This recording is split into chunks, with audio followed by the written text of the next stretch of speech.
you by 5paisa.com. Download the app now. नमस्ते, मेरा नाम सिद्धांत है और मेरे साथ अंशुमान जी हैं। ये है इस हफ्ते का अर्थात।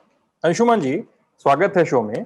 और पिछले हफ्ते के अर्थात का कमेंट सेक्शन आपने पता नहीं देखा है कि नहीं देखा है।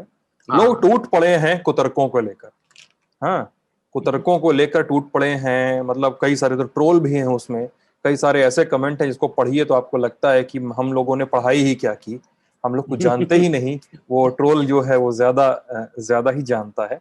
कई लोग को बहुत ज्यादा कंफ्यूजन है क्रिप्टो को लेकर, खासकर उस एपिसोड के बाद से। वो देखा आपने कुछ? हम उस पर मैंने सवाल देखे हैं और उन सवालों पर हम एपिसोड के अंत में चर्चा करेंगे, उन ऑब्जर्वेशंस पर, और हम बताने की कोशिश करेंगे कि फैक्ट्स क्या हैं और क्यों इसके आसपास मिस्ट्री बनाकर रखने की कोशिश की जाती है और उसके पीछे वेस्टेड डिजाइन्स क्या हैं ये समझना जरूरी है। वो अंक क्रिप्टो करेंसी पे था तो आप जाके उसको देख सकते हैं। ठीक पिछला एपिसोड अर्थात की प्लेलिस्ट बनी है यूट्यूब पर, देखें। वहां पर आपके भी सवाल उपजे तो आप हमारे पास आइए।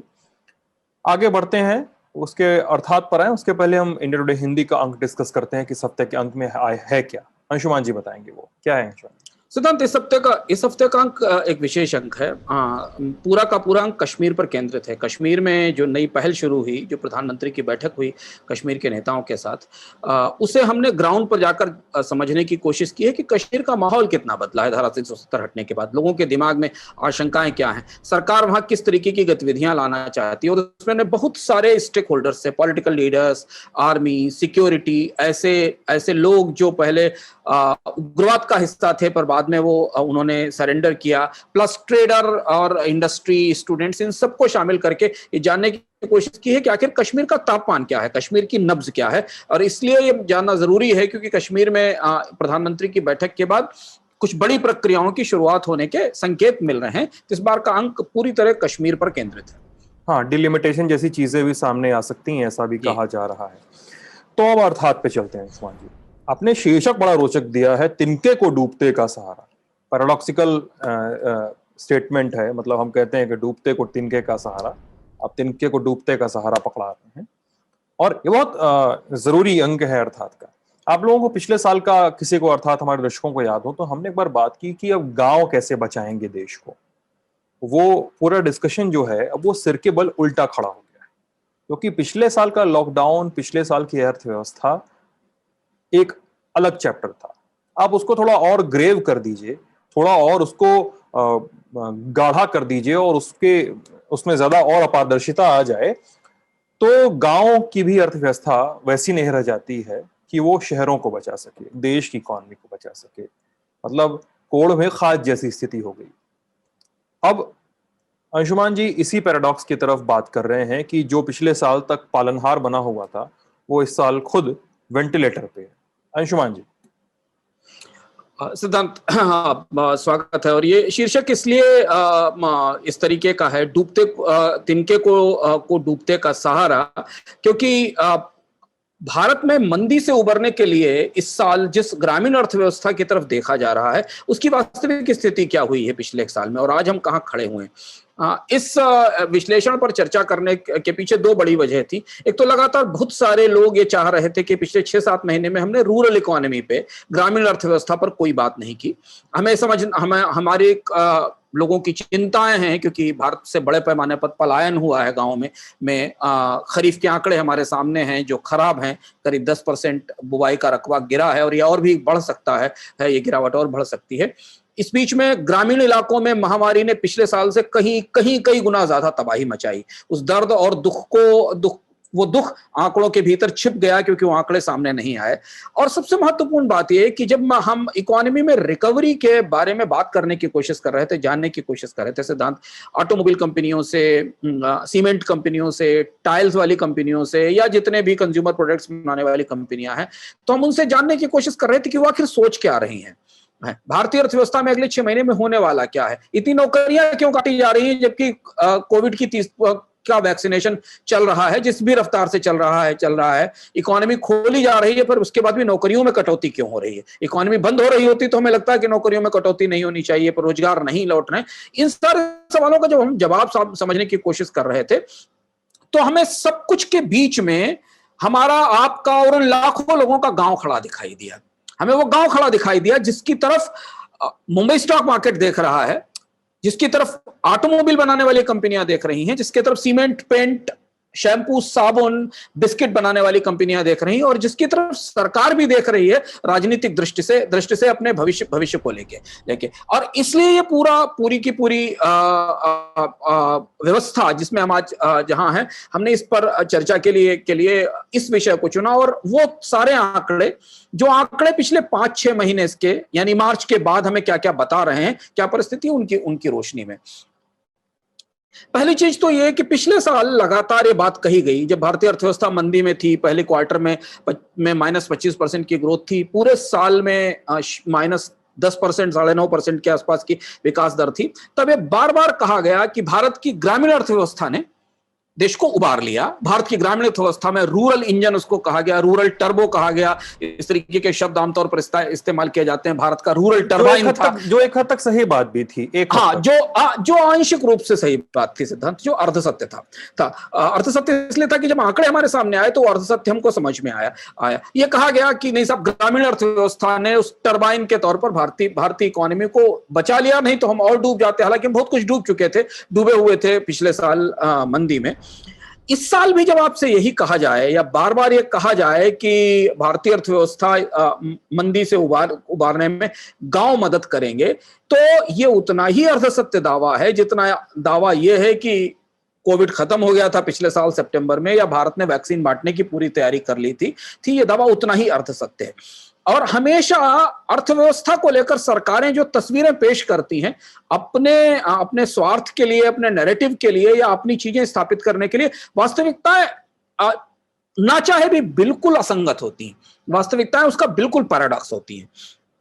और वो वास्तविकता हमें ग्रामीण अर्थव्यवस्था से इस साल जो खबरें आ रही वो चौंकाने वाली और चिंताजनक भी हैं दूरगामी तौर पर। फिर जब इन आंकड़ों के बाद हमने अनौपचारिक रूप से सरकार में, कृषि मंत्रालय में, वित्त मंत्रालय में बातचीत करने की कोशिश की, तो उनके पेशानी पर भी बल थे। उन्हें भी यह महसूस हो रहा था कि चीजें कहां से लड़खड़ा गई हैं या बिखर गई हैं, तो उसे समझना जरूरी है। हमारे सामने पिछले ही हफ्ते खबर आई कि मानसून कमजोर पड़ा और खरीफ की बुवाई का रकबा करीब 10.4% कम हो गया सारी खास फसलों में। 10% के आसपास कम हो गया। इसी बीच में जब हमारे पास साल के पूरे आंकड़े आए जीडीपी के, तो उन्होंने ये बताया कि खेती ने 2020-21 में कोई बड़ा चमत्कार नहीं किया। सिर्फ बाकी अर्थव्यवस्था गड्ढे में थी तो खेती की बढ़त को चमकता हुआ देखने का हमें मौका मिला। लेकिन अगर भारतीय कृषि की ऐतिहासिक ग्रोथ के पैटर्न में देखें, या यहां तक कि पिछले साल के ग्रोथ के पैटर्न में देखें, 2019-20 में भारत में एग्रीकल्चर की विकास दर 4.3% थी, और 2020-21 में खेती की विकास दर केवल 3.4% रही, यानी उससे कम। 2019-20 में लॉकडाउन नहीं था, 2019-20 में सस्ता लेबर नहीं था जो शहर से गांव पहुंच गया था, तो यानी खेती ने अपनी कोई चमत्कारिक परफॉर्मेंस हमें नहीं दी। ये सीएसओ का आंकड़ा बताता है जो जून और मई में जारी हुआ था, यानी पिछले साल से विकास दर कम थी। दूसरी चीज है कि खेती में एक एवरेज ऐतिहासिक विकास दर रही है 3.5 से 4% के आसपास। ये उस 4% से ऊपर भी नहीं निकली, उससे नीचे रही। अब इस विकास दर में, खेती की विकास दर में महंगाई का हिसाब शामिल कर लीजिए, 6%, 7%, 7.5% की तो जो रियल ग्रोथ रेट है भारतीय कृषि की, वो 3% से नीचे आ जाती है। तो जो पिछले साल हमें नैरेटिव, या पिछले साल जो हमें संदेश दिया गया कि भारतीय खेती ने सब कुछ बचा लिया और ठीक कर लिया, ऐसा नहीं था। पिछले ही साल हमने भारत में कृषि कानून देखे, पिछले ही साल भारत में हमने किसानों का आंदोलन देखा। तो खेती की परिस्थिति लॉकडाउन के कारण, भारतीय अर्थव्यवस्था के लड़खड़ाने, डूबने के कारण किसी तरह से अच्छी नहीं हुई। वो जितनी ताकत थी खेती ने उसमें लगाई।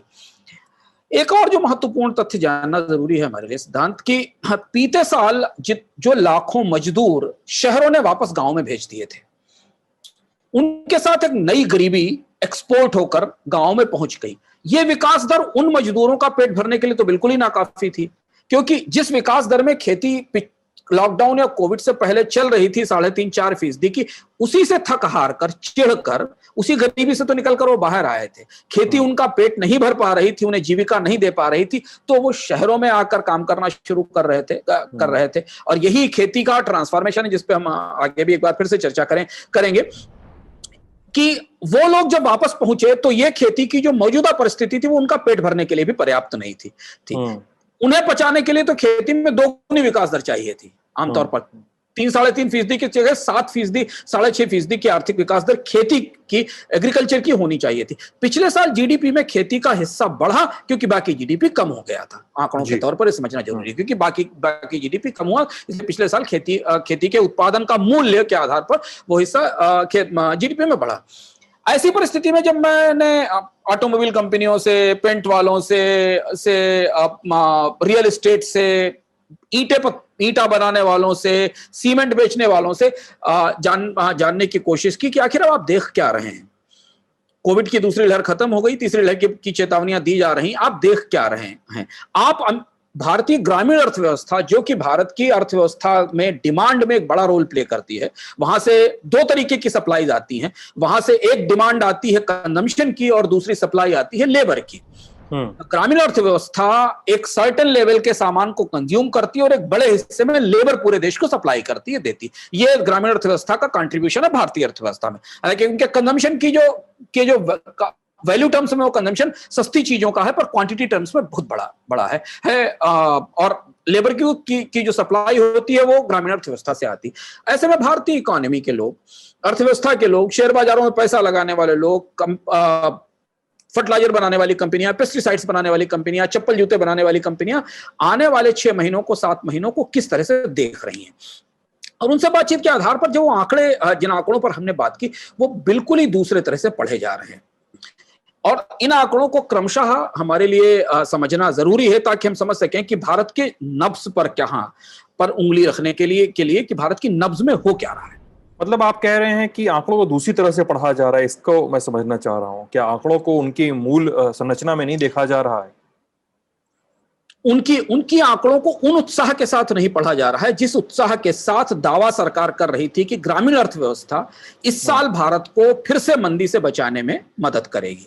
इस साल गांवों के बारे में या ग्रामीण अर्थव्यवस्था के बारे में नजरिया पूरी तरह बदल चुका है। और अब जो फैक्ट्स या जो आंकड़े कंपनियों की मेज पर रखे हैं, सेलर्स की मेज पर रखे हैं, डीलर्स की मेज पर रखे हैं, वो लगभग बिल्कुल दूसरे किस्म की व्याख्या के साथ सामने आ रहे हैं। और तो यहां पर हम वो आंकड़े हम आपको बताते, क्योंकि यहां पर वहां पर उंगलियां नब्ज पर हैं।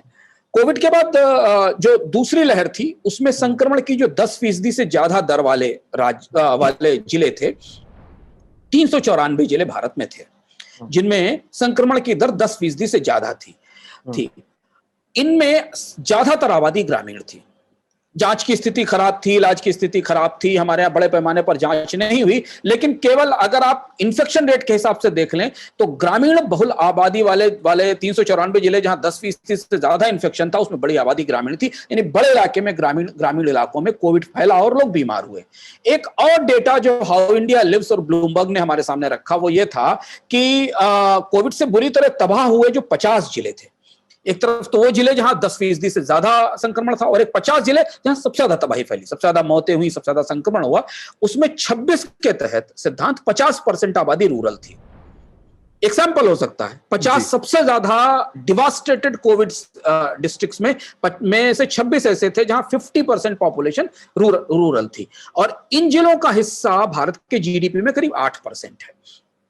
इन जिलों का ये एक आंकड़ा है जिसने कंपनियों को या निवेशकों को, सरकार सोच रही है, नहीं सोच रही है हमें नहीं पता, क्योंकि सरकारें तो बताती नहीं कि वो क्या कर रही, पर जो बाजार को करीब से देख रहे हैं उन्होंने ये समझने की कोशिश की कि कोविड की मार या कोविड का असर ग्रामीण अर्थव्यवस्था पर या ग्रामीण जिंदगी पर कितना गहरा और कितना घातक और कितना बड़ा था, ये इस आंकड़े से समझा जा सकता है।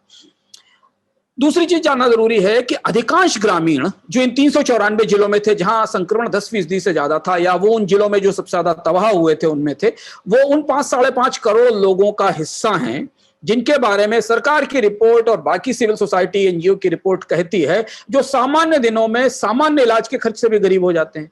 भारत में चिकित्सा क्षेत्र में सबसे बड़ी गरीबी की वजह डेली का इलाज है, जो ओपीडी ट्रीटमेंट है, दवाएं खरीदना और बाकी चीजों का। और भारत में जो अस्थायी गरीबी है, जो टेम्परेरी पॉवर्टी आती है, जो त्वरित गरीबी आती है, उसमें बीमारी सबसे बड़ी वजह है। अगर एक 200 रुपए, 250 रुपए, 300 रुपए दिहाड़ी करने वाला व्यक्ति 15 दिन के लिए बीमार हो जाए किसी वजह से, तो वो गरीबी गरीबी में खिसक जाता है, क्योंकि एक तो उसकी बचत खत्म हो जाती है उसका इलाज कराने में, और दूसरा उसके पास 15 दिन तक कोई सिक्योरिटी नहीं होती, उसको कोई पैसा नहीं मिलता। ये एक बहुत महत्वपूर्ण फैक्टर है जो रूरल कंजम्पशन को, रूरल खपत को ड्राइव करता है। इसे इस संदर्भ में समझना जरूरी है।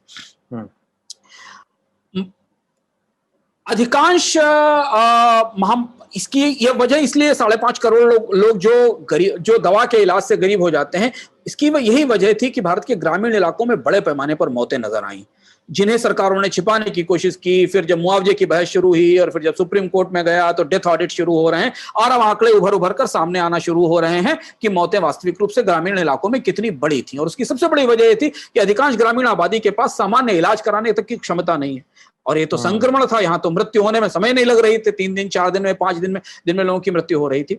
ये एक फैक्टर है जो इकोनॉमिकली समझना, आर्थिक रूप से समझना जरूरी है। तीसरा महत्वपूर्ण फैक्टर ये कि 81% आबादी भारत की ग्रामीण परिवार ऐसे हैं जिनके पास 1 एकड़ से कम जमीन है। वो छोटे और सीमांत किसान हैं। उनमें भारत में जोत का औसत आकार 1 एकड़ से नीचे आ चुका है, 1.8 एकड़ से नीचे आ चुका है। सबसे बड़ा जो लैंड होल्डिंग्स है, सबसे बड़ा जो ग्रुप है लैंड होल्डिंग वाला, वो 1.8 एकड़ के आसपास है, यानी बहुत ही छोटी जोत वाले किसान बचे हैं। और नीति आयोग का पर्चा, जिसके आधार पर किसानों की आय दोगुनी करने का लक्ष्य रखा गया था सिद्धांत, उसने यह माना था कि किसान की औसत कमाई प्रधानमंत्री सहायता योजना के बाद भी 6,000 रुपए मासिक के आसपास है, जो आमतौर पर जो दैनिक मजदूरी दर है राज्यों की औसत उससे भी कम है। ये बात नीति आयोग ने अपने परिचय में, अपने रिसर्च में बताई थी। उसके बाद ही किसानों की आय दोगुनी करने के पूरे अभियान पर चर्चा शुरू हुई थी। इसलिए जब कोविड का लॉकडाउन आया और हमने बड़े पैमाने पर लोगों को गांव पर की तरफ लौटते देखा, तब हम ये बहुत सारे लोग समझ नहीं पाए कि अचानक हो क्या रहा था। ये शहर से लोग छोड़कर क्यों जा रहे थे, क्योंकि सिद्धांत भारत के 90 बात कर रहे हैं आप, पिछले साल की बात, क्योंकि भारत के 90% ग्रामीण किसान और ग्रामीण परिवार खेती से बाहर अतिरिक्त दैनिक कमाई पर निर्भर हैं। जब खेती में 200-250 रुपए की एवरेज इनकम है पर डे की 6,000 रुपए महीने की इनकम है, 1 लाख रुपए से कम 70-75 हजार रुपए सालाना की इनकम है, तो 90% किसान हमेशा खेती के अलावा कुछ और काम ढूंढते हैं। चाहे वो कंस्ट्रक्शन में काम करने की कोशिश करें, चाहे वो ट्रांसपोर्ट में काम करें, चाहे वो जाकर ट्रेड में, मंडियों में काम करना शुरू करें। ग्रामीण आय का खेती में हिस्सा, नीति आयोग का भी पर्चा है 2017 का जो अवेलेबल है पब्लिक डोमेन में। यह आंकड़ा बहुत महत्वपूर्ण हमारे लिए जानना, इससे हम समझ पाएंगे कि ग्रामीण आय में खेती का हिस्सा केवल 39% है। यानी अगर ग्रामीण इनकम 100 रुपए है तो खेती उसमें केवल 39% का योगदान करती है। 61% की इनकम नॉन एग्रीकल्चर एक्टिविटीज से आती है।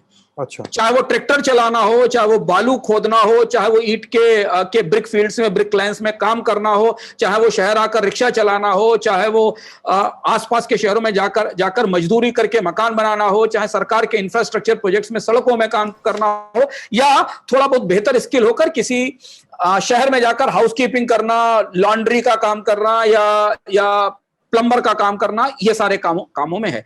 और ये वो हिस्सा है, यानी जो एग्रीकल्चर मूल एक्टिविटी है, वो एक्टिविटी ग्रामीण इलाके की कमाई में केवल 40% का हिस्सा रखती है।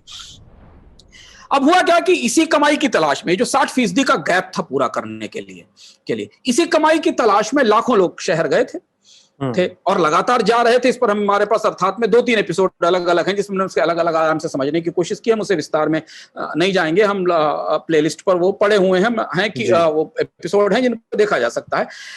इस कमाई की तलाश में लाखों लोग गांव से शहरों की तरफ आए थे, क्योंकि उनके परिवार 100 रुपए में जो कमा रहे थे उसमें 40 उनका खेत दे रहा था, 60 वो यहां से कमाकर भेजने की कोशिश कर रहे थे। ये सारे लोग जहां काम कर रहे थे, भवन निर्माण में, रिटेल में, परिवहन में, इंफ्रास्ट्रक्चर में, उन्हीं पर लॉकडाउन का कहर टूटा। ये सारी कॉन्टेक्ट बेस्ड सर्विसेज थी। इन्हीं सर्विसेज का काम बंद हुआ और ये सारे लोग, मंडियां बंद हुई, ट्रेड बंद हुआ, क्योंकि इसमें बहुत सारे लोग ट्रेड में काम करते थे, शहरों की मंडियों में सामान उठाना, सप्लाई करना, बाकी सुविधाएं देना। ये सारे लोग सिद्धांत गरीबी लेके वापस लौट गए। यानी जो नॉन एग्रीकल्चर इनकम का स्रोत था, जो रूरल इकोनॉमी में 1000 रुपए में 600 रुपए देता था, वो स्रोत सिकुड़ गया और गांव, जो शहरों से गांव में जाने वाली कमाई थी, वो बंद हो गई। ये अगली चीज है जो भारत में निवेश या मांग के संदर्भ में देखी जा रही, क्योंकि एक बहुत बड़ी गुत्थी है, सरकार जितनी कोशिशें करती है मांग बढ़ती नहीं दिखाई देती, सेल नहीं बढ़ रही कंपनियों की। तो उसे हमने समझने की कोशिश की ग्रामीण के नजरिए के पर्सपेक्टिव से। तो ये सबसे महत्वपूर्ण बात थी कि जो पैसा गांव में जाता था, वो पैसा बाद में डिमांड के तौर पर बाहर आता था। कोई मोबाइल फोन खरीदता था, कोई घर में डीटीएच कनेक्शन लगवाता था, कोई मकान पे अगर टीन और छप्पर पड़ा हुआ है तो सीमेंट खरीद कर उसकी छत पक्की करवा लेता था। यही वो सिस्टम था जिससे रूरल इकोनॉमी में धीमे धीमे जीवन स्तर बेहतर होते थे। बाइक बदल लेता था, घर में छोटा टीवी होता था तो बड़ा टीवी आ जाता था। जो सबसे महत्वपूर्ण आंकड़ा हमारे पास इंडिया रेटिंग से आया, वो ये कि भारत में खेती के कामों से मजदूरी बढ़ने की दर नवंबर मार्च में, यानी नवंबर से मार्च, ये वो समय है 2021 का, जब हमने पलायन के बाद गांवों में लोगों को जाते देखा था, 2.9% पर आ गई, जो कि अप्रैल अगस्त 2020 में 8.5% पर थी। यानी खेती से मजदूरी बढ़ने की जो दर थी, वो ऑलमोस्ट 1/3 रह गई पिछले साल की तुलना में, जब ज्यादा लेबर गांव में पहुंच गया। याद होगा हमने अर्थात के एक एपिसोड में कहा था कि गांव में अब ज्यादा हाथ है, कम काम है, और इसका असर वहां मजदूरी की दर कम होने में नजर आएगा। इंडिया रेटिंग्स की ये रिपोर्ट बताती है कि पिछले 1 साल में के भीतर, कोविड के साल में ग्रामीण इलाकों में मजदूरी दर घटकर 8.5% से 2.9% पर आ गई। गैर खेती वाले कामों में भी इसी का असर हुआ, क्योंकि अगर गांव के आसपास कहीं सड़क बन रही थी, शहर में काम हो रहा था, लोग काम कर रहे थे, वहां भी मजदूरी बढ़ने की दर 9.1% से घट के 5.2% पर आ गई। यानी शहरों ने जो एक्स्ट्रा लेबर, जो सरप्लस लेबर थ्रो किया था लॉकडाउन के बाद, निकाल कर फेंका था, उसने पूरा का पूरा लेबर मार्केट या पूरा का पूरा मजदूरी मार्केट रूरल और कस्बा इलाकों में तहस नहस कर दिया। एक काम को लेने के लिए 5 लोग खड़े थे और वो कम मजदूरी पर काम करने को तैयार थे। और ये बात अगर आप लॉकडाउन के दौरान जो लोग ट्रैवल करते रहे हैं या जानते रहे, आप भी जाते रहेंगे, तो आपको पता चला होगा कि हर कारोबार में, हर छोटे से छोटे कारोबार में, असंगठित कारोबार में भी लोगों को जितने पैसे मिलते थे उससे कम पैसे पर या उनसे उतने ही पैसे पर उनसे ज्यादा काम कराया जा रहा है। जैसे होटल में अगर हर जगह आपने जैसे होटल में अगर हाउसकीपिंग स्टाफ 15 लोगों का था तो उसे घटाकर 8 कर दिया गया, और जो हाउसकीपिंग स्टाफ था उसे 8 घंटे के बजाय 12 घंटे काम करने के लिए कहा गया। और वो और लेवल पे बढ़ा है। मतलब मैंने कई लोगों को ऐसे देखा है कंज्यूमर की तरह, वो होटलों में जाते थे तो वो ये बोलते थे कि हम 3 दिन लोगों के कमरा बुक कर रहे हैं, आपको जो यूजुअल प्राइस है आप उस पे मत कीजिए। मतलब एक होटल मालिक ने मुझसे बताया था, बिहार चुनाव के समय की बात है, कि साहब लोग आते हैं, बोलते हैं कि हम 5 दिन के लिए कमरा बुक कर रहे हैं आपका, और आपको ये इस पैकेज पे देना है तो दीजिए, वरना मैं कहीं और देखूंगा। बताइए साहब, हमारा तो 6 महीने बाद बिजनेस शुरू हुआ, हम क्या करें, हमको देना पड़ेगा, और हम दूसरे जगहों से कट करते हैं उतना पैसा कि वहां कहाँ कोई उसको सुविधाएं दे सके। हाँ, तो वो कट कैसे हुआ? वो कट ये हुआ कि जो गांव से थोड़ा बहुत औसत पढ़ा लिखा बच्चा किसी होटल में काम कर रहा था, उसे 15,000 रुपए मिल रहे थे, तो उसे कहा गया कि तुम्हारी नौकरी अगर बच रही है तो 15 से 12 लो और 8 घंटे के बजाय 12 घंटे काम करो, लेकिन मजबूरी थी। और ये स्थिति, आपको सिद्धांत केवल होटल की बात तो हम उदाहरण के लिए तौर पर दे रहे हैं क्योंकि वो हमारे लिए समझने में आसान है। कंस्ट्रक्शन में, प्लास्टिक में, स्मॉल इंडस्ट्री में, ट्रेड में जो दुकानें खुली, दुकानों में जो काम करने वाला सपोर्टिंग स्टाफ था, जो मंडियों में काम करने वाला सपोर्टिंग स्टाफ था, उनके सबके जो वेजेस थे वो कोविड से पहले की स्थिति से के लेवल से कम हो गए, क्योंकि लेबर की सप्लाई ज्यादा थी। ये चीज सरकार नहीं समझ पा रही है। इस पल्स पर सरकार का ध्यान, उंगलियां ही नहीं है कि भारत का लेबर मार्केट और वेज मार्केट पूरी तरह डिस्ट्रॉय हो गया है। लोगों को जहां 300 रुपए मिल रहे थे मजदूरी के, वहां उनको 200, 250 और 150 रुपए में काम करना पड़ रहा है। इसने पूरी की पूरी इकोनॉमी में डिमांड को लेकर, भविष्य में आने वाली मांग को लेकर पूरा नजरिया बदला है, पर उसमें हम आगे आएंगे। एक और बिंदु इसके साथ समझना जरूरी है। इसी बीच अप्रैल में पीयू की रिपोर्ट आई। बहुत सारे लोगों ने कहा कि ये कैसे हो गया, सरकार ने तो उस पर कोई प्रतिक्रिया ही नहीं दी। मैंने बहुत लोगों से पूछने की कोशिश की। पीयू ने कहा कि भारत में 1 साल के भीतर 14 करोड़ लोग गरीबी में नए गरीब हो गए, गरीबी में बदल गए। सरकार के लोगों ने ना तो उसको डिनाई किया ना उसको स्वीकार किया, क्योंकि उनके पास डेटा ही नहीं था कि भारत में गरीबी कितनी बढ़ी है, लोगों के रोजगार कितने कितने घटे। पर प्यू ने एक बहुत सीधा सा आकलन लगाया। इस पर भी हम अर्थात में चर्चा कर चुके थे और हमने कहा था कि 1 साल के भीतर भारत में गरीबी बढ़ जाएगी, हमें नए गरीबों से जूझना पड़ेगा। प्यू ने एक सीधा सा हिसाब लगाया कि भारत में लोगों की औसत प्रति व्यक्ति आय मजदूरी से कितनी थी और वो कितनी कम हो गई। यानी 14 करोड़ लोग गरीबी की रेखा से नीचे खिसक गए। ये वो लोग थे जो शायद कोविड से पहले 500 रुपए, 600 रुपए, 400 रुपए दिहाड़ी पर काम करते थे, वो घटकर 200 और 250 रुपए की दिहाड़ी पर आ गए, यानी कि गरीबी की रेखा से नीचे आ गए। अब इनका कोई आकलन सरकार के पास नहीं है। भारत की गरीबी बहुत तात्कालिक है, बहुत तेजी से बढ़ती है। सरकार अभी भी सिर्फ ये सोचती कि वो सस्ता अनाज बांटकर पूरी रूरल इकोनॉमी को और रूरल इकोनॉमी में गरीबी को और उनकी आय को ठीक कर लेगी। हम इस पर भी आगे चर्चा करेंगे संक्षेप में, पर यह अगला आंकड़ा था। ये 4-5 बड़े आंकड़े हैं, 6 बड़े आंकड़े हैं जिन्होंने ग्रामीण इलाकों के बारे में भारत के उद्योगों की, जहां से उन्हें डिमांड देखना है, नजरिए को बदला और उन्होंने देखने की कोशिश की कि थर्मामीटर लगा करके एक्चुअली ये मार कितनी गहरी है। अच्छा, वो जब तक ये नापजोख कर ही रहे थे तब तक खरीफ का आंकड़ा आ गया। ये नापजोख चली रही थी, ये नापजोख अभी गिरावट की बात हो गई, खरीफ की बुवाई का आंकड़ा आ गया। इस पर हम बात कर ही रहे थे तब तक खरीफ की बुवाई का आंकड़ा आ गया। अब मैंने फिर समझने की कोशिश की कि क्या है खरीफ की बुवाई के आंकड़े में। ये मैं देखा कि मौसम ने सबसे तगड़ा झटका दिया है। अब सभी जितनी भी फसलें हैं, दलहन, अनाज, तिलहन, इनका सबका रकबा 9 जुलाई तक 10% टूट गया। इससे क्या होगा? इससे अनाज की कमी नहीं होगी, बड़े किसानों को कोई फर्क नहीं पड़ेगा, लेकिन जो छोटे और सीमांत किसान हैं वो इतना महंगा डीजल लेकर सिंचाई कैसे करेंगे?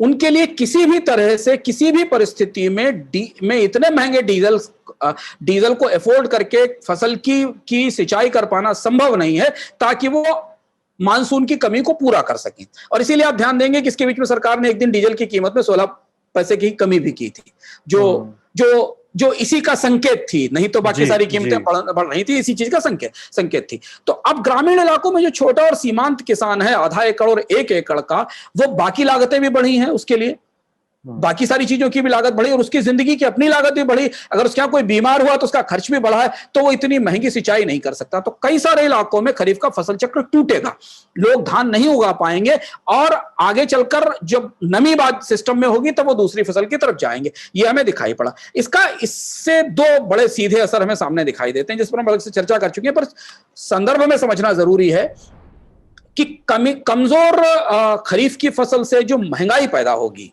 जो बढ़ती दिखाई देगी, महंगाई का आंकड़ा आ चुका है, वो ग्रामीण गरीबों पर सबसे ज्यादा भारी पड़ेगी, क्योंकि उनकी मूल एक्टिविटी जो कृषि है वो उस तरह से नहीं हो पाएगी पिछले साल की तरह जैसे इस साल हुई थी, क्योंकि मानसून कमजोर है और डीजल की प्राइस या सिंचाई की प्राइस या खेती को करने की लागत बढ़ चुकी है।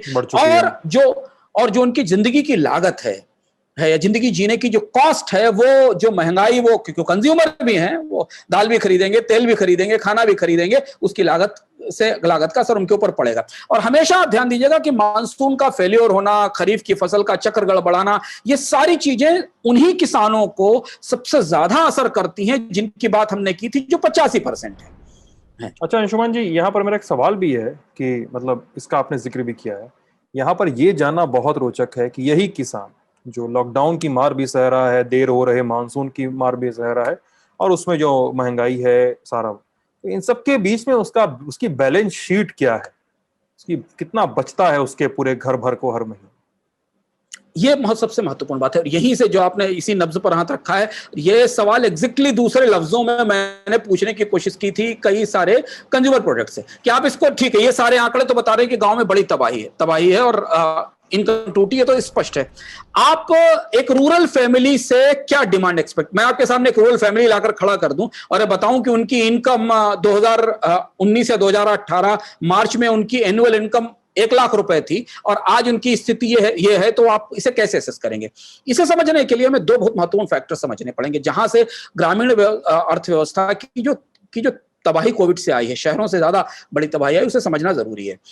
गांव में फाइनेंशियल सेविंग्स नहीं होती, बहुत ही सीमित है। आप भी गांव से आते हैं, भी गांव से आते हैं, गांव में फाइनेंशियल सेविंग्स नाम की कोई चीज नहीं होती। गांव में जो भी सेविंग्स है वो फिजिकल सेविंग्स है। अगर थोड़ा बहुत भी पैसा बढ़ता है आदमी के पास तो आदमी गोल्ड या रियल एस्टेट में इन्वेस्ट करता है।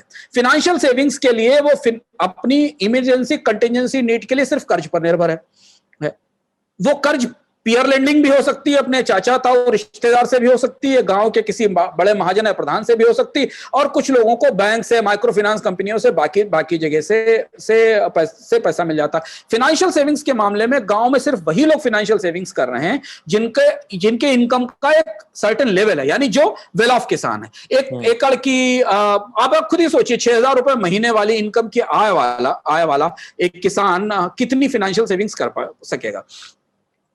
गांव में होता क्या है, आमतौर पर गांव का साइकिल कैसे मूव करता है, और इसीलिए भारत में वो जो बिजी सीजन की कल्पना है, फेस्टिवल सीजन की कल्पना है, त्योहारों के दौरान बिक्री की कल्पना है, जो भी सब शुरू हो जाएगी, वो कैसे आती है? क्योंकि फसल का चक्र, जैसे ही फसल बिकती है, सबसे पहला काम वो कर्ज चुकाता है, जो उसने बीज के लिए, खाद के लिए, ट्रैक्टर के लिए, पानी के लिए ले रखा है, कुछ अपने बाकी कर चुका था। उसके बाद जो सरप्लस उसके पास बचता है थोड़ा बहुत, वही नए डिमांड के तौर पर सामने आता है। उसी से नई डिमांड आती है कि बाइक बदलनी है या कोई सुविधा बदलनी है, और इसीलिए जो बाहर काम करने वाले लोग हैं वो उस मौसम में जो अपनी बचत गांव में भेजते हैं परिवार में, उसके सहारे वो अतिरिक्त डिमांड आती है।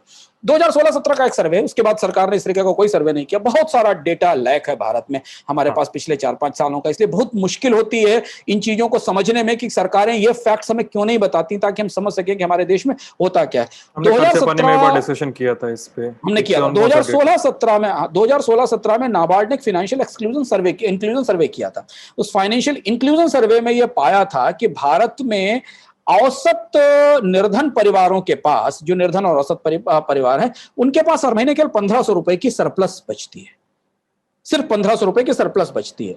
यह बात उन दिनों की है 16-17 की, जब गांव में मजदूरी बढ़ने की दर अच्छी थी, गांव में मजदूरी बढ़ रही थी। हमने उस समय रूरल वेजेस में बढ़ोतरी का दौर देखा था जो 16-17 तक आ रहा था, और शहरों से गांव में पैसा जा रहा था। और शहरों से गांव में कितना पैसा जाता है, ये बहुत बड़ा महत्वपूर्ण फैक्ट है। वो जीडीपी का करीब 2% है। 2017 की इकोनॉमिक सर्वे ने बताया था कि शहरों से गांव में होने वाले मनी ट्रांसफर्स, शहर गांव में से निकले हुए लोग जो शहरों में अलग अलग छोटे छोटे कामों में लगे हुए हैं, अब तो पूरी फैमिलीज हैं यहाँ पर परिवार समेत लोग यहाँ गांव से आकर रह रहे हैं, उनका जो पैसा गांव में जाता है और जो रूरल इकोनॉमी में इन्वेस्ट होता है छोटी छोटी चीजों में, डिमांड में वो जीडीपी का 2% है।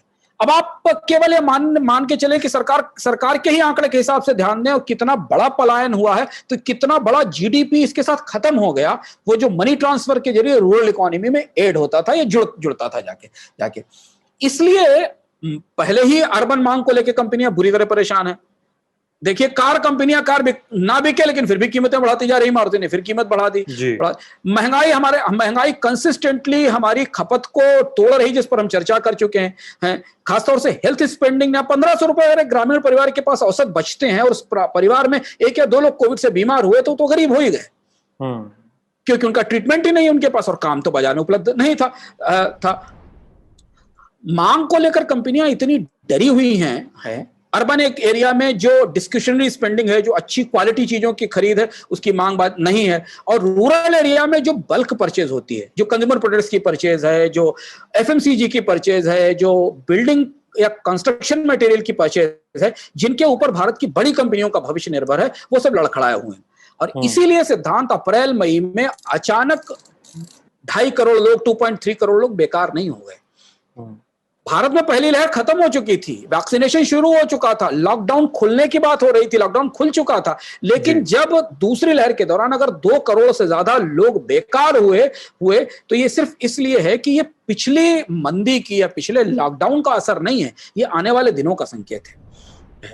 कंपनियों ने पिछली बार तो वो अंधेरे में पकड़ी गई, अचानक एक दिन उनको लगा कि आज से लॉकडाउन, उन्हें तो कुछ पता ही नहीं था कि क्या होने वाला है, जैसे कंपनियों को, कारोबार वालों को पता नहीं था। पर इस बार कंपनियों के पास पिछले 1 साल का इतना आंकड़ा, इतना डेटा आ चुका है, खपत का, लोगों की कमाई का, लोगों के सरकार कुछ ना बताए, लेकिन बाजार चूंकि ओपन है तो बहुत कुछ जानता है कि अच्छा, एक डीलर 2015 से लेकर 2017 तक कितनी बाइक बेचता था, हम उसका 50% कर लें, उसका 30% कर लें, तो बता दें उसकी 30% में नहीं बिकेंगी अगर अगले साल में, तो इसका मतलब डीलरशिप बंद करनी पड़ेगी।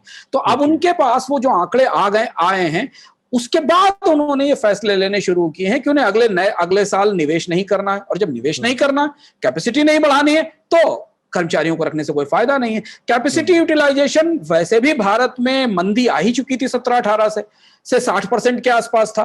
कोविड के बाद कंपनियों में जो क्षमता थी उसका प्रयोग और घटकर 30-40% आ गया। उसी अनुपात में नौकरियों की छटनी बड़े पैमाने पर हुई, और ये जो सेकंड राउंड की छटनी आई हमारे सामने, पहले राउंड की जो नौकरियां गई भारत में, वो लॉकडाउन का रिएक्शन थी, कारोबार अचानक बंद होने का रिएक्शन थी। पर अब जो दूसरे दौर की नौकरियां, महत्वपूर्ण बात समझना हमारे लिए जरूरी है सिद्धांत, की जो दूसरे दौर की नौकरियां गई हैं, वो भारतीय अर्थव्यवस्था के अगले 2 साल के भविष्य को नाप तोल कर काटी गई हैं। इसलिए ये नौकरियां लौटने की कोई उम्मीद नहीं, क्योंकि कंपनियों ने इतने दिनों में समझ लिया है कि कितनी बाइक बिकेंगी अगले 2 साल में गांव में, कितना सीमेंट बिकेगा अगले 2 साल में गांव में, कितने एफएमसीजी बिकेंगे अगले 2 साल में गांव में, कितने स्वेटर, कितने जूते अगले 2 साल में बिकेंगे गांव में। इन डेटा के दम पे, जो डेटा हमने आपसे कुछ हद तक डिस्कस किया, इसके अलावा बहुत सारे और भी आंकड़े हैं। इसलिए जबकि इससे आप सरकार की तरफ देखिए, तो सरकार से सस्ता अनाज बांटने के अलावा ग्रामीण अर्थव्यवस्था को या गांव के लोगों को उबारने के अलावा उसके अलावा कोई बात ही नहीं करती। जब भी आप बात करिए तो प्रधानमंत्री, वित्त मंत्री और बाकी लोग, हमने इतने लाख टन सस्ता अनाज बांट दिया। गांव में अनाज की उतनी किल्लत नहीं है, सरकार के पास भी अनाज की उतनी किल्लत नहीं है, भंडार भरे हुए हैं अनाज के। बल्कि जो ताजा आंकड़ा बता रहा है महंगाई का, जो इसी हफ्ते आया है, यानी जिस हफ्ते हम शूट कर रहे हैं, उस हफ्ते जो आंकड़ा आया है, वो बताता है कि एग्रीकल्चर में तो डिफ्लेशन आ गई है। जून में एग्रीकल्चर की कीमतों में 1.9% की डिफ्लेशन आई, यानी जो वास्तविक कीमत थी, जो थी, उससे भी नीचे चली गई। तो आप अगर समझने की कोशिश करें कि कृषि में जो उपज हो भी रही है, उसकी भी उनको सही कीमत बाजार में नहीं मिलेगी, क्योंकि डिमांड नहीं है मार्केट। सोर्स और सिंक दोनों पे प्लेंटी में रिसोर्सेज हैं, दोनों में रिसोर्सेज। तो फूड ग्रेन्स की उतनी शॉर्टेज नहीं है, फूड की शॉर्टेज नहीं, हमने कहीं भी पूरे कोविड के दौरान फूड की शॉर्टेज नहीं देखी। सरकार अनाज के बाहर सोच नहीं रही, या वो जो पुरानी चलती हुई स्कीमें हैं, जो सामान्य दिनों में चलाई जा रही थी कि किसानों के खाते में थोड़े पैसे डाल देने वाली स्कीमें हैं। गांव में गरीबी बुरी तरह बढ़ी है, जो गांव जाकर देखी जा सकती है, समझी जा सकती है। और आप काफी ग्राउंड रिपोर्टिंग पर जाते हैं तो आपने खुद इस बात को अपने लेवल पर महसूस किया होगा, देखा होगा। गांव में गरीबी रोकने के लिए दोहरी मेहनत करनी पड़ेगी। शहरों में गरीबी रोकने और शहरों की डिमांड वापस लौटाने के लिए तो सरकार अगर महंगाई ही केवल कम कर दे तो काफी राहत मिल जाएगी, क्योंकि जिनकी नौकरियां बची हुई हैं, जिनकी तनख्वाहें कट गई हैं, उनकी सबसे बड़ी चुनौती है कि जो है उसमें भी उनके लिए काम चलाना मुश्किल हो रहा है। लेकिन गांव में सिर्फ महंगाई कम करने से ही काम नहीं चलेगा। रूरल इन्फ्लेशन का डेटा भी बहुत खराब है पिछले 6 महीने से। शहरों से ज्यादा महंगाई गांव में दिखती है सरकार के आंकड़े में। वहां पर महंगाई भी कम करनी पड़ेगी और इसके साथ सीधी मदद भी पहुंचानी होगी गांव के लोगों के हाथ में। और ये जितनी स्कीमें सरकार 20-50 तरीके की स्कीमें चला रही, जिनका कोई फायदा ग्रामीण इलाके में डेटा में नहीं दिखता, फैक्ट्स में नहीं दिखता, जिंदगी में नहीं दिखता, उन्हें बदलना पड़ेगा। मैं अंत में एक चीज जो महसूस कर पा रहा हूं, ये थोड़े समय में और स्पष्ट होकर आएगी। भारत में बीमारी, गरीबी और शहरों में बेकारी का एक ट्रायंगल बन रहा है, एक त्रिकोण बनता दिखाई दे रहा है। पहले बीमारी आती है, उसके बाद गरीबी आती है, और उसके बाद वो शहरों में बेकारी आती है, और ये एक विशेष साइकिल हो जाता है, एक दुष्चक्र आ जाता है। अब ये एक दूसरे को फीड कर रहे हैं। गरीबी बेकारी को फीड कर रही है, बेकारी गरीबी को फीड कर रही है। क्या सरकार ये विशेष साइकिल, ये दुष्चक्र देख पा रही है? और अगर वो देख पा रही है तो मुझे लगता है कि जो अगली बड़ी स्ट्रेटेजी सरकार की तरफ से रणनीति होनी चाहिए, वो इस दुष्चक्र को तोड़ने के लिए होनी चाहिए। क्योंकि अगर रूरल एरिया से डिमांड नहीं आई, रूरल एरिया से कंजम्पशन नहीं बढ़ा, तो अर्बन एरिया में रोजगार नहीं बढ़ेंगे, और अर्बन एरिया में रोजगार नहीं बढ़ेंगे तो गांव की गरीबी जहां है उससे और ज्यादा खराब हो जाएगी। क्योंकि अगर शहरों में रोजगार नहीं बढ़े, मांग नहीं बढ़ी, तो कंपनियां किसी भी तरीके से नए रोजगार क्रिएट नहीं करेंगी। तो मतलब यहाँ पे सवाल ये भी है कि exactly what are the measures government has to take, क्या चाहिए सरकार को? इस पर हम लगातार चर्चा करते रहे सिद्धांत। फिर बता दें कि सरकार को सीधे तौर पर, जो हम बराबर कहते रहे हैं कि रूरल एरिया में डायरेक्ट इनकम ट्रांसफर्स बड़े पैमाने पर करने पड़ेंगे। लोगों को जब एग्रीकल्चर वेजेस गिर रहे हैं, जब महंगाई बढ़ रही, या तो कम से कम पहले चरण में जिंदगी जीने की लागत कम की जाए, दवा सस्ती करिए, खाना सस्ता करिए, पेट्रोल डीजल सस्ता करिए, कीमतें तो कम करिए कम से कम, अगर आप उनकी जिंदगी बेहतर नहीं कर सकते। जिंदगी महंगा करने का हक थोड़ी है सरकार को। पूरी दुनिया में पिछले 1 साल में किस सरकार ने अपने इस लेवल तक महंगाई बढ़ने दी होगी कि खाद्य तेल भी महंगा, एडिबल ऑयल भी महंगा, दालें भी महंगी, क्रूड पेट्रोलियम भी महंगा, दवाएं भी महंगी, स्टील भी महंगी, वो सारी चीजें महंगी। तो कम से कम उसको तो कम किया जाए जिससे कि लोगों को की जिंदगी आसान हो सके। अर्बन एरिया में ऐसा करके काम चलेगा, पर रूरल एरिया में डायरेक्ट ट्रांसफर्स बढ़ाने पड़ेंगे, किसी भी माध्यम से बढ़ाए जाए, और उसके लिए पूरे बजट का पुनर्गठन करना होगा। यह बात मैं रिपीटेशन के रिस्क के साथ कह रहा हूं कि इतने बड़े लॉकडाउन, इतनी गहरी मंदी को सरकार ने लगभग वैसे ही डील किया है जैसे कि सामान्य दिनों में होता रहता है, कि फिर वही बात की जाइए, आप कर्ज लीजिए और काम करिए, कर्ज लीजिए और काम करिए, पर कर्ज लेकर अपनी इनकम जब आदमी बढ़ते देखेगा तब वो बारोइंग करेगा। तो रूरल एरिया से खतरे के संकेत हैं, दरारें काफी बड़ी हैं। हमें इसका असर अगले 5-6 महीनों में डिमांड पर दिखाई देगा। अगर खरीफ की फसल और ज्यादा लड़खड़ाती है तो मुश्किलें आने वाले समय में थोड़ी और ज्यादा होंगी। अब सवाल जवाब अंशुमान जी, पिछले एपिसोड पे कुछ सवाल आए हैं, हम उन पर बातचीत करने की कोशिश करेंगे। सवाल हैं, कुछ कंफ्यूजन्स हैं, तमाम चीजें हैं, तो हम उनको थोड़ा सा समेट कर चलते हैं। एक तो अंशुमान जी, पिछले एपिसोड में एक बार नहीं कई सारे कमेंट्स में ये बात आती है कि साहब एल सल्वाडोर ने बिटकॉइन को लीगल टेंडर बनाने की घोषणा की है, और एक बड़ा रोचक ट्रेल है कमेंट का। मैं चाहता था कि एक अलग सवाल ही रखें, लेकिन मैं रोचक ट्रेल रखता हूं आपके सामने। उसमें ही कुछ और लोगों ने उस सवाल पूछने वाले को जवाब दिया है। संदीप श्रीवास्तव इनका नाम है। उन्होंने कहा कि sir, I respect both of you, however I don't agree with your assessment. I would advise you to read more details on Bitcoin and crypto before speculating. El Salvador has already made Bitcoin a legal tender. Paraguay is the second country which is making it is a legal tender. There are multiple billion-dollar companies and largest banks who invested in Bitcoin. You should read those, not just to make a speculation. Instead of making these speculations. तो अब उस पे एक comment है, GRK नाम के व्यक्ति हैं, उनका एक कमेंट है,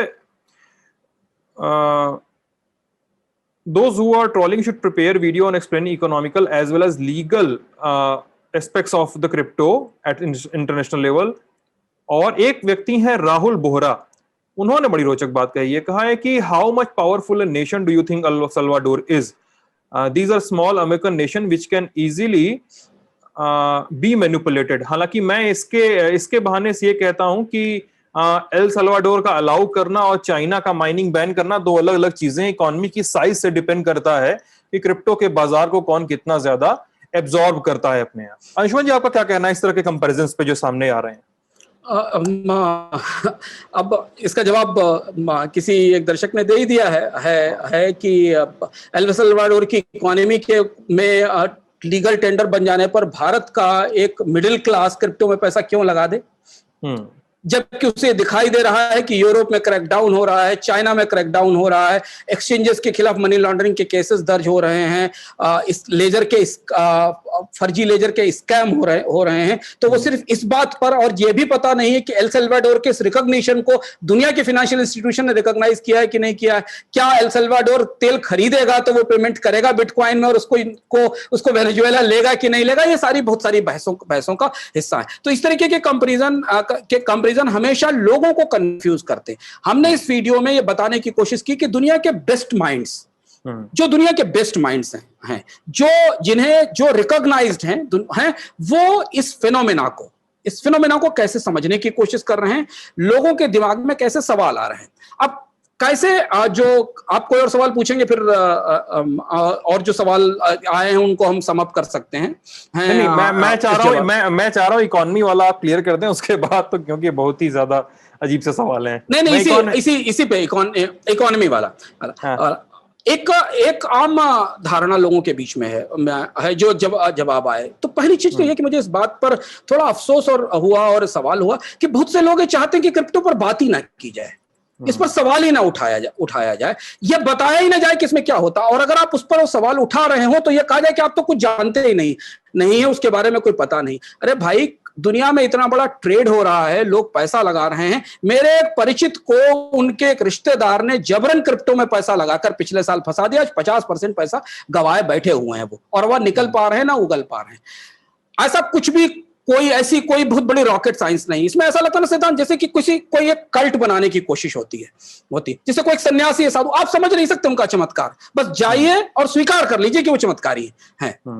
क्यों बहस करते हैं? ये उस तरीके के कल्ट बनाने की जो कोशिशें हैं, यही कोशिशें क्रिप्टो के पूरे कारोबार में बहुत ज्यादा संदेह पैदा कर रही कि आप उस पर प्रश्न मत पूछिए, आप उस पर सवाल मत करिए। अरे अभी जोमेटो का आईपीओ आया, छील कर रख दिया पूरे एक्सपर्ट्स ने कि जोमेटो का फ्यूचर क्या है, स्विगी का फ्यूचर क्या है। हम दुनिया के फाइनेंशियल मार्केट्स का इवोल्यूशन लंबे समय से देख रहे हैं। हर एसेट की, हर कमोडिटी की अपनी एक रिस्क प्रोफाइल होती है और उस प्रोफाइल पर चर्चा एक पारदर्शी व्यवस्था के तहत जरूरी है। तो जो लोग ये कहते हैं कि इस पर बात ही ना की जाए, और जिस पर बात करता उसे कुछ मालूम नहीं है, वर्चुअल करेंसी दुनिया में नहीं है, पहले से काम हो 2006 से बिटकॉइन पे काम हो रहा है। 2006 से बिटकॉइन है, इससे पहले भी वर्चुअल करेंसी थी, कोई बात नहीं थी। दुनिया में बहुत सारे प्रयोग होते, पर जब उसमें लाखों बिलियन डॉलर लगा दिए जाते हैं, जब आपके दोस्त को कोई व्यक्ति यह समझाता है कि अगर तुम क्रिप्टो में निवेश करोगे ना तो अगले एक साल में आधी दिल्ली तुम्हारी हो जाएगी, जब आपको कोई यह समझाता है कि इसे खरीद लो जाकर, और आपको यह नहीं बताता कि इस एसेट में या करेंसी की डेली वॉलेटिलिटी 75% है, जबकि इतने खराब दौर में भी एसएनपी की डेली वॉलेटिलिटी 22% है। मतलब समझिए कि अगर आपके पास ₹1 है तो एक दिन में उसकी कीमत 25 पैसे हो जाएगी और अगले दिन में उसकी कीमत ₹1 हो जाएगी। वो ये आपको नहीं बताता, वो आपको ये नहीं बताता कि ये सब इतना एनोनिमस क्यों है। तब हमें ये सवाल उठाने पड़ते हैं, और ये सवाल हम नहीं, पूरी दुनिया में सारे लोग क्रिप्टो के कारोबार पर उठा रहे हैं। तो ये कहने से कोई मतलब नहीं कि आप जानते नहीं तो उस पर बात मत करिए। इसमें रहस्य बनाकर रखने के कारण ही इस पर शक बढ़ रहा है, क्योंकि इसे ये पूंजी की तरह ऑपरेट हो रहा है। और हमेशा जब किसी चीज में बहुत रहस्य बनाने की कोशिश की जाती है, सवाल उठाने वालों को यह कहा जाता है कि उन्हें नहीं पता है, तो आपको उस पर डाउट बनता है। और इसलिए जब देखिए, हमने खर्चा पानी में बताया कि कैसे यूरोपियन रेगुलेटर इस पर हिट कर रहे हैं, कैसे चाइना इस पर बैन करा, और क्या उन्हें पता नहीं कि क्रिप्टो की पावर क्या है। तो साइंस अपनी जगह है, ब्लॉकचेन एज ए टेक्नोलॉजी अपनी जगह है, पर ब्लॉकचेन में आम आदमी का पैसा लगकर डूब जाना एक बिल्कुल दूसरी चीज है। और इस मामले में बहुत स्पष्ट नियम है कि अगर आप लोगों से फंड कलेक्ट कर रहे हैं, चाहे पेड़ उगाने के लिए, चाहे बकरी खरीदने के लिए, चाहे स्टॉक मार्केट में शेयर खरीदने के लिए, उसमें सर्टेन ट्रांसपेरेंसीज होनी चाहिए। तो इस वीडियो के जरिए हमने वो सवाल उठाने की कोशिश की जो सवाल हर समझदार व्यक्ति को पूछना चाहिए क्रिप्टो का एक भी पैसा क्रिप्टो में इन्वेस्ट करने से पहले, कि है क्या। अब बहुत सारे कॉन्सेप्ट मार्केट में है, टोकन का कॉन्सेप्ट चल रहा है, कंपनियां एक दूसरे के बीच फंजिबल टोकन करें, पर वो अगर पेमेंट सिस्टम है तो उसकी स्टेबिलिटी क्या है। दूसरी सबसे बड़ी बात वो जो कि बहुत सारे लोगों के बीच में के दिमाग में सवाल है। तो पहले तो मैंने आपको बता दिया कि जो लोग इस पर सवाल उठाने से एक सवाल और है, मजेदार है। हाँ। मतलब एक व्यूअर है हमारी नीलिमा पित्रोदा, उन्होंने अलग अलग कमेंट्स में एक सवाल लिखा है, उसका खुद से एक जवाब कंपोज किया है कि क्रिप्टो के लिए, मतलब वो ऐसा देखने में लग रहा है कि क्रिप्टो के लिए आपका अगर ये सवाल है तो क्रिप्टो का जवाब ये है। हाँ, और मतलब आपको ऐसे सवाल जवाब, ऐसे कुतर्क आपको कई बार देखने को मिलते हैं। अब मुझे इसको कुतर्क करने में कोई भी गुरेज नहीं है, मैं एक बार भी फ्लिंच नहीं कर रहा हूं कुतर्क करने में, क्योंकि ये चीजें कुतर्क होती हैं, आपको खुद समझ में आ जाएगा। What makes bitcoin so special, ठीक है। Bitcoin distinguishes itself from a traditional fiat currency that is not backed by any government, central bank, or centralized authority. Instead, it is created, stored, and distributed digitally on a public, decentralized ledger that follows a strict set of simple rules. Computer code is law. आप जब ऐसे बातें सुनते हैं, ये उनका सवाल था, ये उनका जवाब था। अब जब ऐसी बातें सुनते हैं जहां पे एक सॉवरेन नेशन में खड़े होकर आप ये कहते हैं कंप्यूटर कोड एक हमारा कानून है, वहां पे हमारे, ठीक है, आपने भी कहा था उस एपिसोड में, मुझे याद आता है कि करेंसी को सरकारों के नियंत्रण से बाहर होना चाहिए, लेकिन सरकारों के नियंत्रण से क्या इतना बाहर होना चाहिए कि उसको बैंकिंग रेगुलेटर्स के हाथ से भी बाहर होना चाहिए? आपको कमेंट में अंशुमान जी वो देखिए, आपको 2500 कमेंट मिलेंगे, लोग कह रहे हैं कि साहब आपने ये तो बता दिया कि 50% गिर गई, लेकिन आपने ये नहीं बताया कि 800% बढ़ी भी है इतने समय में। तो कोई करेंसी अगर 800% बढ़ रही है, 50% गिर रही है, तो भाई वो बहुत ही खतरनाक चीज है। यही बात तो मैंने कही कि जो हमारे मित्र हैं उनसे ये कहा गया कि तुम 600% बढ़ोतरी हुई थी तुम्हारी। आप अगर करेंसी मानिए तो कोई करेंसी दुनिया में अगर एक बार में 75% वोलेटाइल हो जाएगी तो मर जाएंगे लोग उस देश के। मैं नहीं कह रहा हूं ये लिबरलिज्म जो होता है और जो डिजिटल वर्ल्ड से आता है, जो लिबरलिज्म आता है कि नहीं ये ठीक है, आप इस पर डिबेट शुरू करिए और वो डिबेट उन हलकों से निकल कर आए, उन बौद्धिक हलकों से, उन हैकर्स के हलकों से निकल कर नहीं आए, उन एनोनिमस हैंडल से निकल कर नहीं आए कि दुनिया में एक फिएट करेंसी होनी चाहिए, एक ग्लोबलाइज फिएट करेंसी होनी चाहिए। ये डिबेट वहां से निकल कर आए जिन्हें उस ग्लोबलाइज फिएट करेंसी पर चर्चा करनी है। यहां हम पूरी दुनिया के लिए common internet personal data protection का नियम नहीं बना पाए हैं। हमारा कंप्यूटर और हमारा मोबाइल फोन जिस एप्लीकेशन से हम उसका इस्तेमाल कर रहे हैं वो दिन में 50 बार हैक होता है। हमारा डेटा कौन चुरा कर कहां ले जाता है हमें ये पता नहीं, और हम अपनी हाई एंड सेविंग्स एक ऐसी प्रोडक्ट में लगाएं या ऐसे चीज में लगाएं जिसके पीछे कोई रेगुलेटरी गारंटी नहीं अगर अपना पैसा उसमें लूज करते हैं। फिएट करेंसी होनी चाहिए दुनिया में, एक फ्री फिएट करेंसी होनी चाहिए, कोई आपत्ति नहीं है, बट उसके लिए भी तो कोई कानून चाहिए होगा, उसके लिए भी तो दुनिया में एक्सेप्टेंस चाहिए होगी। आज अगर आप टोटल करेंसी की दुनिया देखें, हमारे पास उतने लंबे के लिए बात पर चर्चा के लिए नहीं, लेकिन ये जो लोग बेच रहे हैं ये भी ड्रीम सेलिंग है कि आप एक ऐसे करेंसी, ऐसी चीज में पैसा लगाइए जो कुछ समय बाद दुनिया में सबसे विराट ताकत बन जाएगी और वो ऐसी ताकत बन जाएगी जो अमेरिकन डॉलर को अप स्टेज कर देगी, वो युआन को अप स्टेज कर देगी, वो रूपी को अप स्टेज कर देगी, वो यूरो को अप स्टेज कर देगी। दोस्तों, उत्साह और तर्क में बहुत फर्क होता है। वित्तीय दुनिया, फाइनेंशियल बिजनेस के कुछ अपने ट्रांसपेरेंट रूल होते हैं। आज स्विगी, जोमेटो और पेटीएम जब भारतीय स्टॉक मार्केट में लिस्टिंग होगी सिद्धांत, तो वो ये बताएंगे कि वो घाटे वाली कंपनियां हैं, उन्हें मुनाफा नहीं हो रहा है। अब आपकी जिम्मेदारी है कि आप उसका शेयर खरीदिए या नहीं खरीदिए। बहुत सारे आईपीओ आते हैं, लिस्टिंग के समय बहुत अच्छा रिटर्न देते हैं, उसके बाद गड्ढे में पड़े दिखाई देते हैं।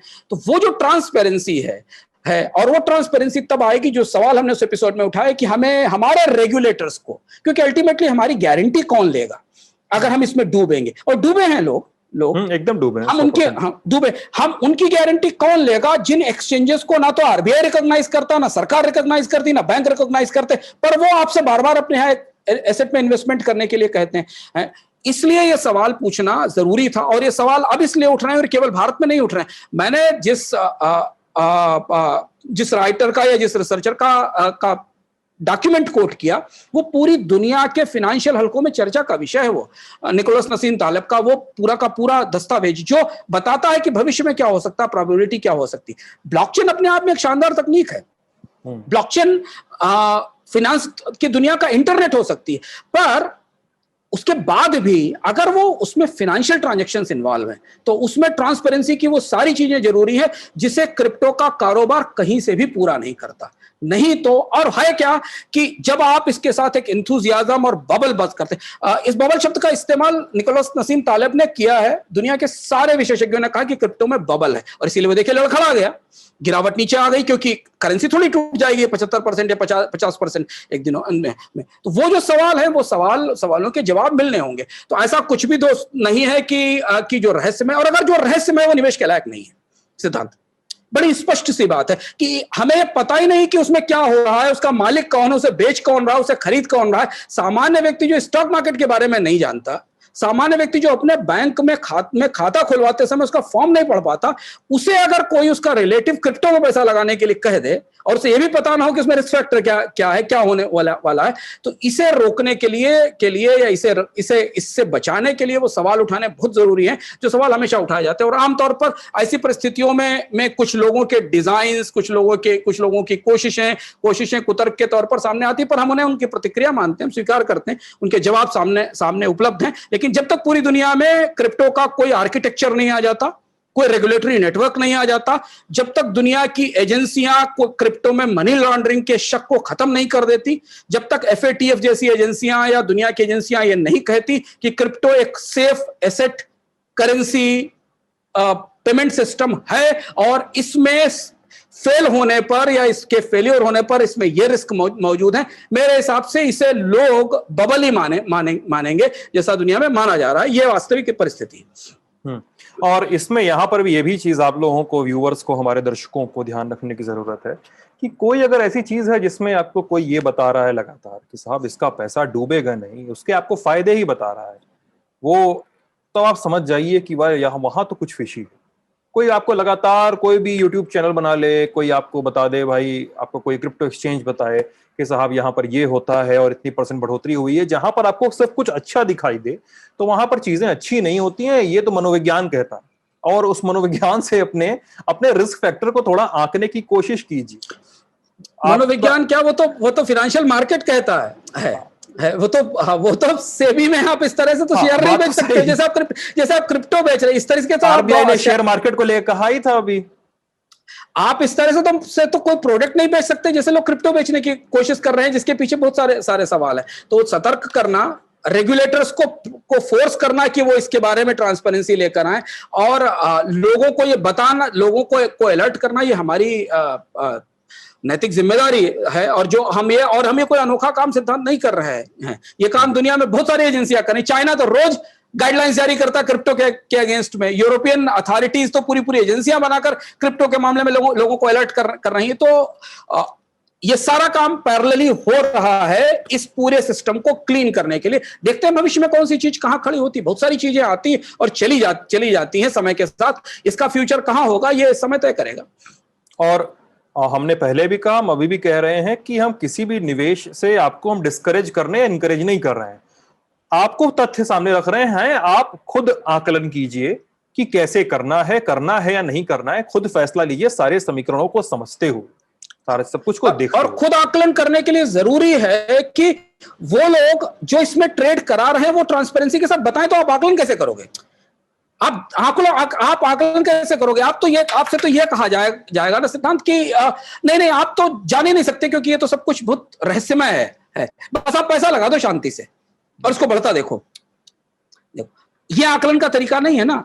है आकलन का तरीका तो ये है कि इसमें ये फैक्टर्स आपको मुनाफा देते हैं और ये फैक्टर्स आपको लॉस देते हैं। अब सोचिए आपका कि रिस्क एपेटाइट कितनी है। वो आकलन का तरीका पूरे इन्वेस्टमेंट प्रोफाइल में मिसिंग है और इसलिए लोगों को शक होता है, इसलिए लोगों को सवाल उठते हैं और इसलिए पूरी दुनिया में इस पर सवाल उठ रहे हैं और उन्हीं सवालों को आपके सामने लाके बताने की कोशिश कर रहे हैं। अब अंशुमान जी की भाई, क्या देखा, क्या हुआ अंशुमान जी इन दिनों? सिद्धांत, एक नई सीरीज आई है, मैंने उसको डाउनलोड किया, देखना शुरू किया, how to become a tyrant. मैंने देख ली। देखिए आपने देख ली? शुरू कर दी? पूरी देख ली आपने? पूरी देख ली मैंने। मैं स्पॉइलर नहीं देना चाह रहा हूं वहां पे। हाँ, स्पॉइलर मत दीजिए। बहुत ही दिलचस्प सीरीज है वो, how to become a tyrant, और कैसे टायरेंट, क्रूअल लीडर और डिक्टेटर्स तैयार होते हैं और उनके अंदर क्या मेरिट्स होती हैं, उनकी क्या खूबियां होती हैं और वो क्या कैसे करते हैं। इस सीरीज की खासियत यह है कि आप एक बार में एक टायरेंट के बारे में जानने की कोशिश करते हैं और फिर पूरी देखने के बाद आपको तुलना करने में आसानी होती है कि एक्स टायरेंट ने कैसे क्या किया और वाई ने क्या किया। बहुत अच्छी सीरीज है, उसका शायद पहला सीजन अभी आया है। देखने लायक सीरीज है।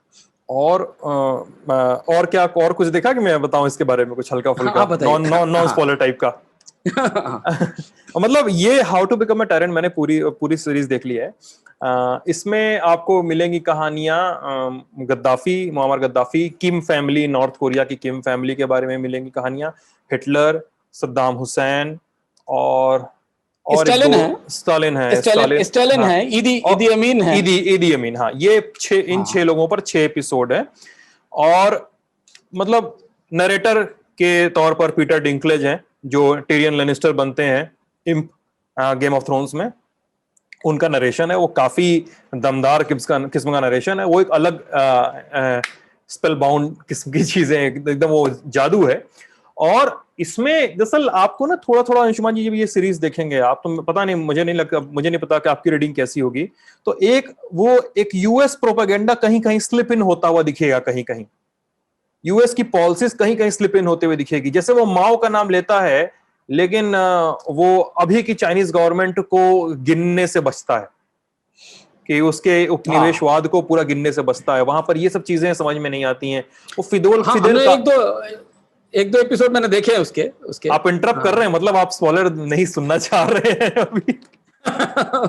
नहीं, मैंने एक दो एपिसोड देखे हैं उसके। दिलचस्प बात उसकी ये है सिद्धांत, कि उसका रिसर्च और नरेशन बहुत पावरफुल है। बहुत पावरफुल, बहुत अच्छा स्टोरी बहुत ही इतना है, मतलब वो कॉम्प्लेक्स पॉलिटिकल स्ट्रक्चर, टायरेंट के दिमाग, पब्लिक ओपिनियन को यूज करने की ताकत, ये सब चीजें कैसे होती हैं, इस पे वो मतलब फैंटास्टिक वॉच है अपने आप में। काफी अच्छा वॉच है। और उसमें उन्होंने जिस तरह से ग्राफिक्स यूज किए हैं, जिस तरह से एनिमेशंस बना बना के चीजों को दिखाया है, वो काफी पावरफुल है। उसको जरूर देखना चाहिए। मतलब वो तो एक्चुअली प्ले बुक है। वो आप देखेंगे, वो ऐसा नहीं कि किसी के बारे में डॉक्यूमेंट्री है। तो आप लोग जैसे द व्यूअर्स जिनको मैं बता रहा हूँ, वो देखना शुरू करेंगे, वो बताएगा कि आपको टायरेंट बनने के लिए करना क्या है। आपको हिटलर जैसा टायरेंट बनना है तो आप ये करो तो आप हिटलर बन जाओगे। You can be become powerful as Hitler. वो इतने रोचक तरीके से बताती चीजें वो। मैंने किसी से कहा इसको रिकमेंड करते हुए कि टायरेंट्स की टूल किट है। मतलब इसको देख के आपको लगेगा कि टायरेंट्स की टूल किट कैसे काम करती है, और उसमें और कहीं कहीं गजब की समानता है टायरेंट्स में, एक से दूसरे देश के भी। हाँ, वो पैरेलल ड्रॉ भी करता है बीच बीच में। ये चीज नहीं आपको लग रही है भी, नहीं, लेकिन पहले पहले ऐसे ने किया है। फिर वो फिदेल कास्ट्रो के बारे में भी कई कई जगह पे एपिसोड स्लिप इन करता है। उसके अलावा एक सीरीज का जिसका मैंने जिक्र किया था, वो मैंने देखने शुरू किया है, कैट पीपल। वो भी नेटफ्लिक्स पर ही है। और मतलब अगर बिल्लियों से बहुत सारे लोग प्यार करते हैं, पालते भी हैं बिल्लियां, तो एक रैपर है जो बिल्लियों को लेकर आता है, बिल्लियां कैसे कैसे जीवन बदलती हैं लोगों का, वो है। तो मैं वो देख रहा हूँ, उसके बारे में बहुत पुख्ता तरीके से अगली बार बता सकूंगा। और कुछ लोग कहते हैं कि आप लोग हिंदी में नहीं देखते, तो मैंने पता नहीं कैवीं बार अंदाज अपना अपना देखी यूट्यूब पर। वो हिस्सों में पड़ी हुई है और बहुत शानदार फिल्म लगती है मुझे भी याद भी नहीं, मैंने दर्जन भर से ऊपर देख चुका हूँ उसको। और अभी हिंदी देखना होता रहता है धीरे धीरे। अब वो कभी ध्यान में आएगा तो बताएंगे। अभी कुछ मलयालम फिल्मों और कुछ तमिल फिल्मों को मैंने शॉर्टलिस्ट करके रखा हुआ है। हाल फिलहाल मैंने मंडेला देखी थी, वो फिल्म बहुत अच्छी है। आपने देखी है अंशुमान जी? हाँ, मंडेला अच्छी फिल्म है, आप वो देख जाइए नेटफ्लिक्स। क्या कुछ बोल रहे थे? वो हाँ, नहीं, दो तीन जो अच्छी प्रोफाइल्स आई हैं, मंडेला की, पेले की, मैराडोना की, बहुत अच्छी क्वालिटी प्रोफाइल्स हैं वो। मतलब आप जब भी खाली हो या समय हो और कुछ देखने के लिए ढूंढ ना पा रहे हो, तो इन्हें आसानी से देखा जा सकता है। हाँ, लेकिन मैं बता रहा हूं अभी उस मंडेला मूवी की बात, फिक्शन।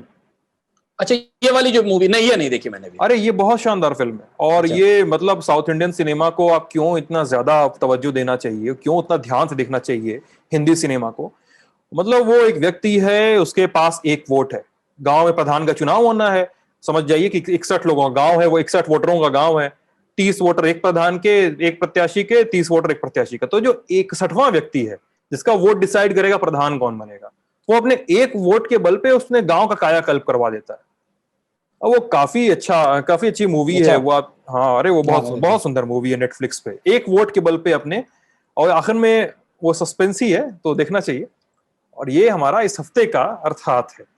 आपको कैसा लगा आप हमें जरूर बताइएगा वीडियो के कमेंट सेक्शन में। अपना ख्याल रखिएगा, लल्लन टॉप देखते रहिएगा। बहुत बहुत शुक्रिया, धन्यवाद।